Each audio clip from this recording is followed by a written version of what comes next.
Welcome to Writer's Life, an ongoing conversation with writers, authors, and folks in the publishing industry. I'm your host, Marvel Harrison, Publishing Director, Mimbres Press of Western New Mexico University. It's a pleasure to share a conversation today with John Fayhee, an award-winning writer, a hiker, an adventure seeker who has made his home in the Rocky Mountains most of his life.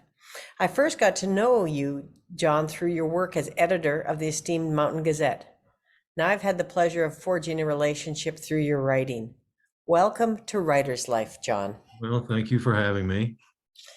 You know, it's been great to know you, John. You are straightforward, thoughtful, have a great sense of humor to boot.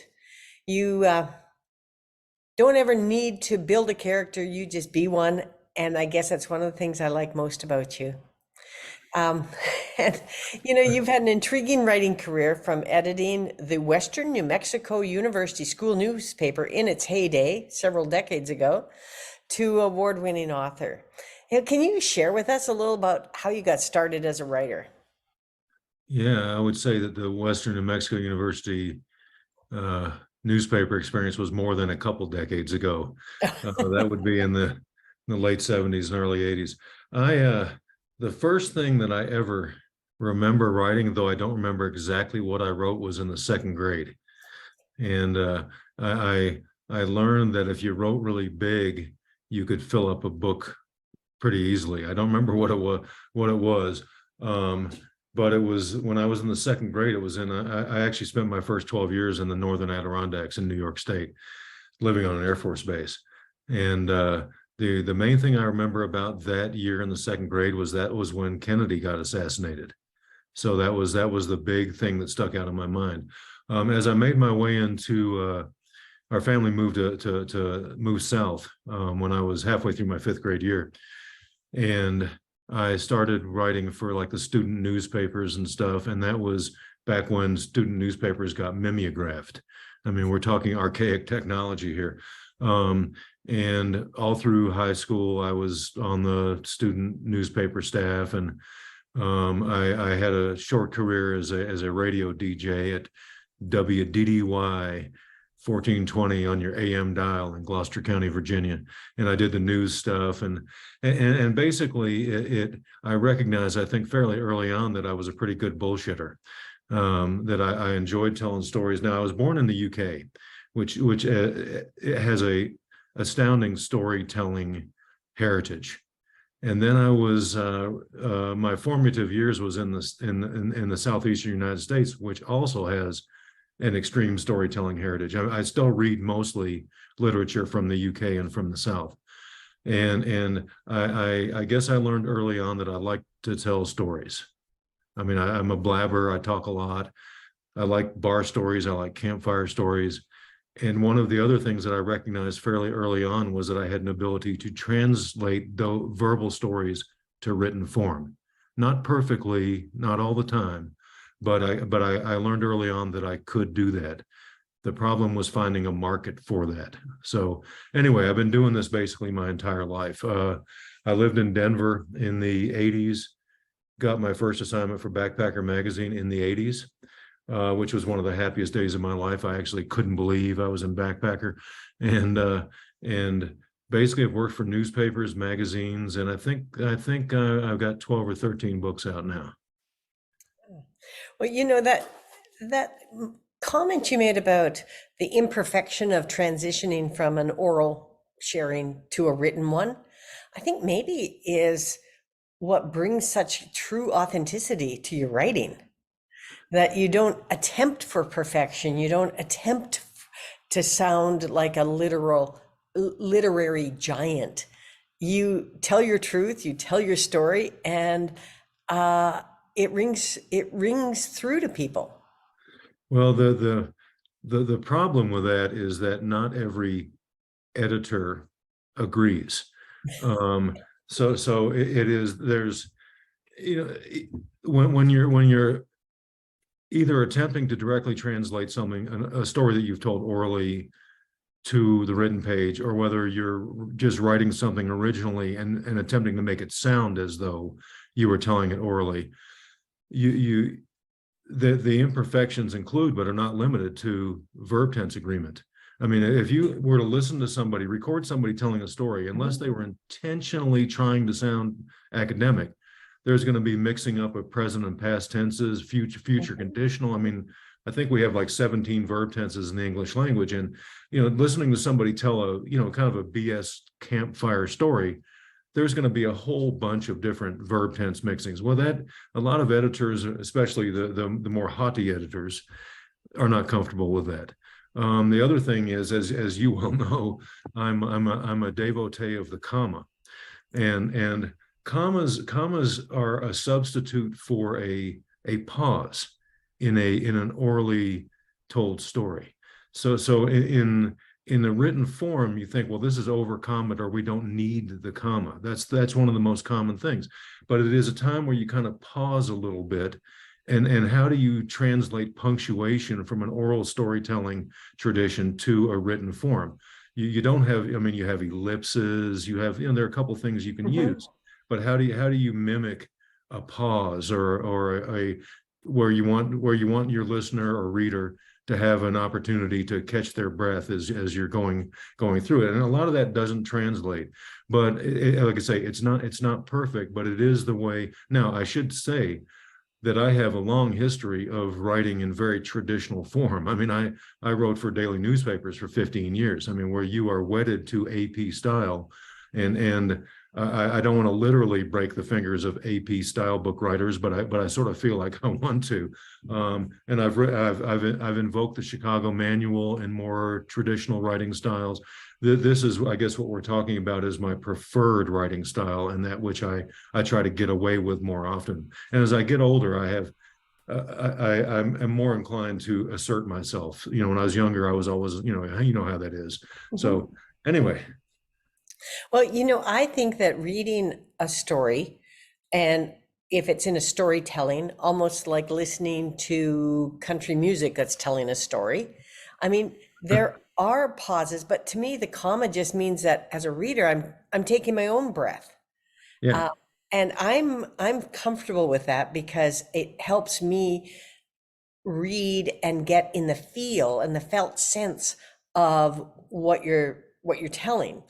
And I certainly have been around, hundreds and hundreds of campfires, spending so much time in the out of doors, and people are telling stories. And, there's something really gracious about telling a story in that way.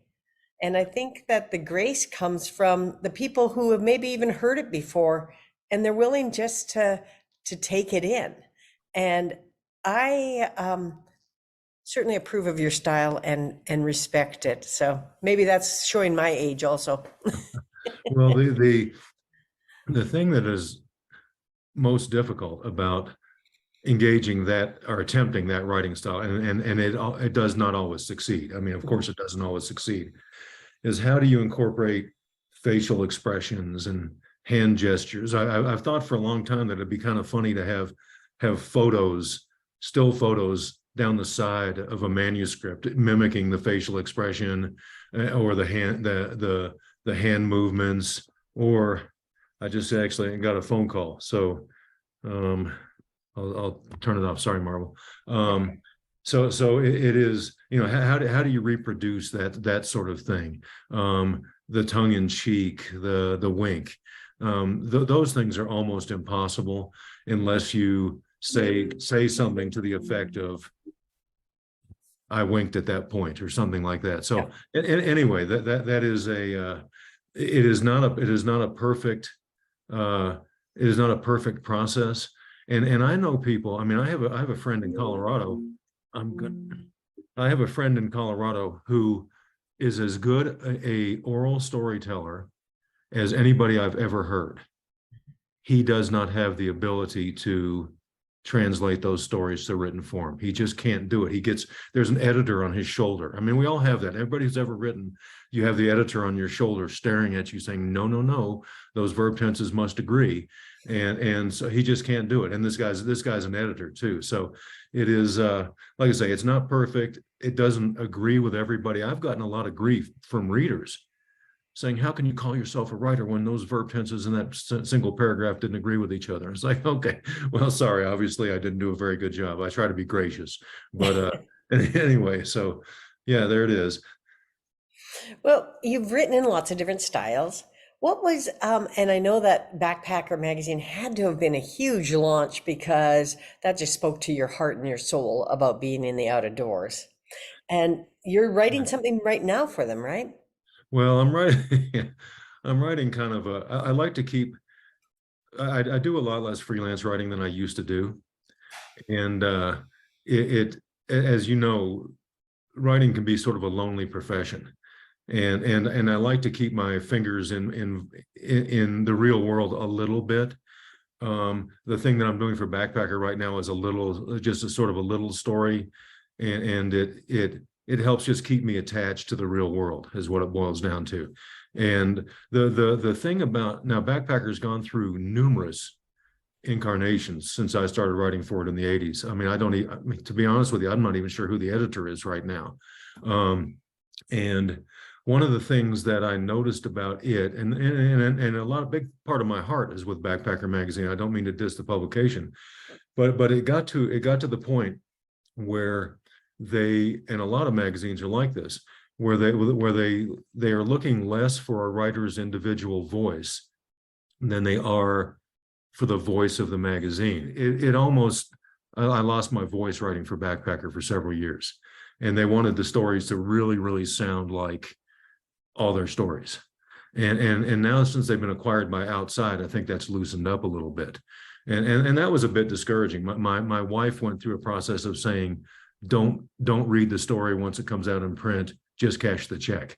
And that's kind of, there's a certain wisdom to that.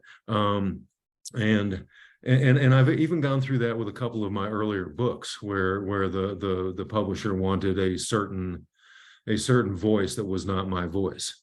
And I look back on some of those earlier books and wince a bit. And so it is to the point where if it's not my voice, then I don't want to see it in print. And that's not just ego. I mean, I'm 67 years old, and there's no reason to see stuff in print that I'm not satisfied with. And I just, again, I don't think that's just totally ego. At some points in my life, I had to I mean, there were times in my life where I was writing 10, 15,000 words a week just to pay rent. And I don't need to be there anymore. So if it's not fun, then I kind of don't want to do it. And that sounds simplistic, but there it Well, is. it might be simplistic, but it also is a reflection of a maturity and just where you are at a point in your life. And you have those choices. Because I think sometimes we, you know, bow to the pressure of where we are so that we can get to the next step. I mean, you got to pay your rent, got to, pay the bills. So that's what you do. And I don't think you have to lose yourself in that, but I think it's really important to know that that's what one is doing at the time. Yeah, and it's also there's the next level of that. It's also important to listen to external voices too. I mean, the book that I've just finished, which you're very familiar with, I, for the first time in my life, ran the manuscript by 3 different beta readers. And these are all 3 people that I've known for a long time, and know them well enough that if something sucked or something wasn't working, that they would be very quick to tell me that, and they did. And so that is, I remember Ian Anderson, who's Jethro Tull. I read an interview many years ago. He didn't listen to anybody else's music except his own. He didn't take any external criticism. He just went on his own path. And of course, it turned out to be a very successful path, but not everybody's Ian Anderson. So I live in Southwest New Mexico. I work at home. I spend a lot of time hiking alone, and you kind of lose that connection with the real world that I think is important. So for this latest manuscript, then I guess I hired him. I paid him a little bit of money to do some beta reading, and because I just felt like I really needed that. You don't want to get in too much of a shell, is what it boils down to. Right. I mean, if it's going to be a viable commercial option, Yes, it needs to have some touch with reality, in terms of what people are willing and interested in reading. But and that manuscript you're referring to is a long tangent, and it is a very fun-filled. It's just, I think it speaks of who you are, and you're a hiker extraordinary. You know the outdoors very well, and I think that that's a respected entity in a time when a lot of people are just, since the pandemic, engaging with the outdoors, kind of discovering it. And, some of us have been doing it for decades. Yeah, And lucky us, right? yeah, since we were children. I've been a hiker literally since I was a child in the Adirondacks. Um, yeah, the long tangent book, which Mimbres Press is publishing, um, it was based on hiking every day for a year with my dog, and I had just decided the year before I'd hiked 41 straight days, and that was, oh my God, I have a high school reunion coming up. I got a beer gut. I got to get rid of some weight. And so I hiked 41 straight days for a minimum of an hour a day. And I live within a couple minutes drive of the mountains that are pictured right behind you. I'm fortunate that one iPod song, I'm at a national forest trailhead. And about a year after I did this 41-day thing, which was actually my longest consecutive days hiking, I decided to hike for 100 straight days. Just, I was feeling kind of lethargic. I wasn't feeling good about myself where I was at, and just wanted to have, it's nice to have something to focus on. And I had a few beers, and at the end of a few beers, I said, I'm going to do it for a whole year. And I actually told some buddies that. And I said, oh crap, I should have said 100 days. I said, actually have witnesses to this. And so I ended up hiking 367 straight days with my dog. And I'm not a very good journal keeper. I don't stick with it very well. I'm not a very good note taker. I think about things like 2 weeks later and jot something down on a cocktail napkin or something. But I use that as an opportunity to bring in some memory lane stuff, that things that I had been thinking about writing for a long time. So a lot of this book manuscript is flashback style. And I use it as an excuse to almost be a hiking manifesto. And the first draft was 175,000 words, which was basically what Anne Lamott would say, kind of the kitchen sink first draft, where you put everything in there. And I remember the first person that I showed that to, the manuscript weighed about 35 pounds once I printed it out. And the first person I showed it to could barely lift it and said, maybe you ought to trim a little bit out of this. And so I almost have where we're at now, the final manuscript is 94,000 words. So there was a lot taken out, not quite 50%, but almost. So I almost have a second book almost entirely written. So that's kind of but anyway, it gave me the opportunity to bring some of my thoughts about hiking and issues facing public lands management into a manuscript that was loosely set around hiking every day with my dog for a year. And the humor aspect of it, outdoor writing has become very, very heavily philosophical. It's like, if you can't think a deep thought with each step, you don't deserve to get a paycheck. And I don't want to say I'm sick of it, but being outdoors is supposed to be sort of fun. And so I like bringing to bear some of the absurdity of carrying a 40-pound pack up and down mountains all day and getting blisters. And I'd like to think that I do that reasonably well. And not everybody's, it's like if you try to be funny, you're considered silly. And so be it. If I'm silly, I'm silly. Well, my experience on being on extended week, 2 week, 3 week river trips, for example, is that with each day, the humor gets more towards body functions and just being able to make it all work, you Yeah. know? And I think that when you spend enough time out of doors, it doesn't have that. Because I'm not a person who wants the pressure of these in-depth, remarkable, oh, this moment of this incredible thought I had, because I was, you I'm with you. I want it to be lighthearted. I want it to be, maybe it's my escapism. I don't know, just like I want to just check out and not be so driven to having the moments.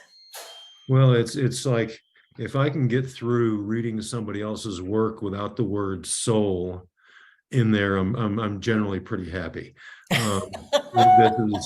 This is, this is.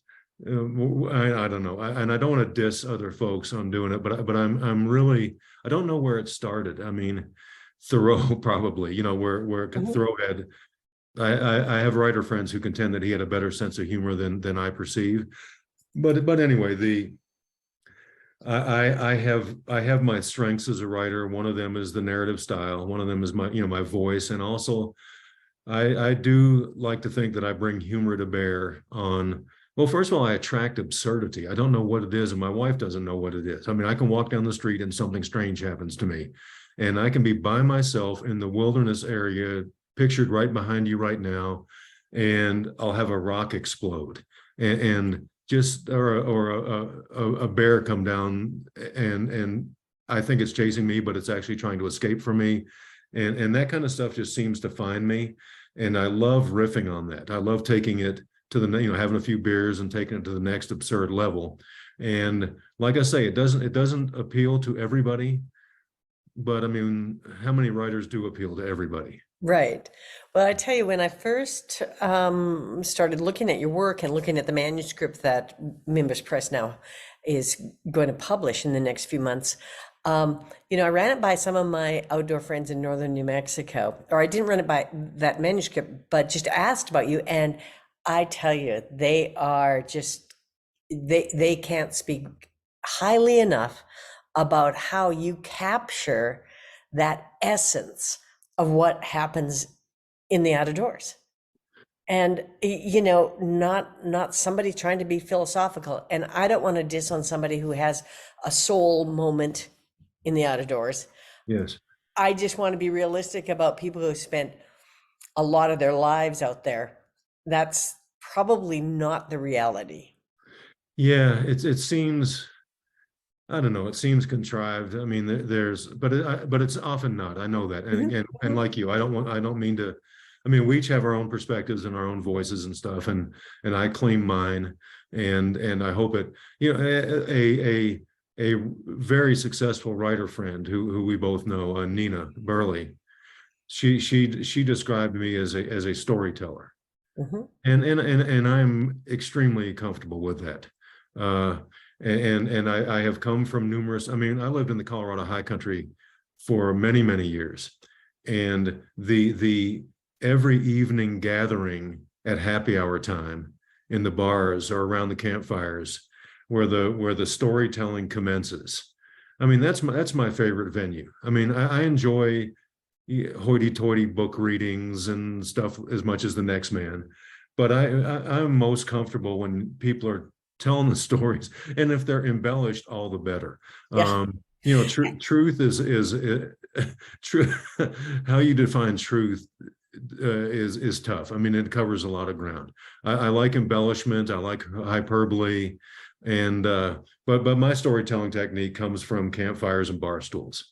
Well, And and I think that embellishment and hyperbole really is what brings joy and a spark of, everybody throws their head back in a big laugh.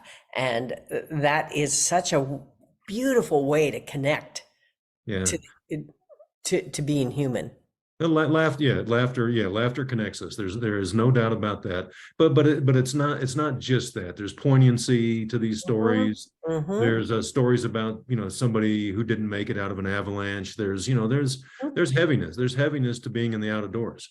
But there's also levity, and I think the literature of the outdoors these days, levity is sort of fallen by the wayside to philosophical observations, and I think that's a shame. And the other thing about this manuscript is that it deals with getting old. I mean, I'm 67, and this book dealt with me turning 60. So it's been a little while in development. And the outdoors is either dominated in the literature of the outdoors, either sort of dominated by youth or people pretending to be young or people remembering their youth, which I have some of that in this manuscript, but you don't see that much dealing with the process of the aching back and the aching knee, and the very real perspective that the number of days that I have ahead of me are a lot smaller than the number of days behind. And that has its funny aspects too. But you don't see that much kind of stuff. The literature of the outdoors is dominated by youth, and maybe it should be. But between the humor aspect and the getting old aspect, I think this particular manuscript is probably covers some ground that's not often covered. And John, we're going to interview you again if you're willing to once your book is published, and talk about that whole experience of transition into a whole nother book and more of what you've done. But thank you so much for being a part of Writer's Life. It's been a joy to speak to you today. And I also want to just thank everyone who has joined us. I'm Marvel Harrison, and from all of us at Mimbres Press, may your day be sparked with curiosity and wonder. See you again on the next Writer's Life.